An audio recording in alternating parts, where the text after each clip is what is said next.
শুভ দুপুর বন্ধুরা, দুপুর ছোট্ট কিচেনে আপনাদের স্বাগত জানাচ্ছি। আজকে আমি বিরিয়ানি আর মাটনের তেলে বড়া করব।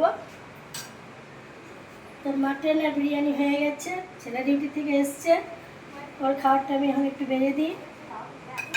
এই যে ডিম দিয়ে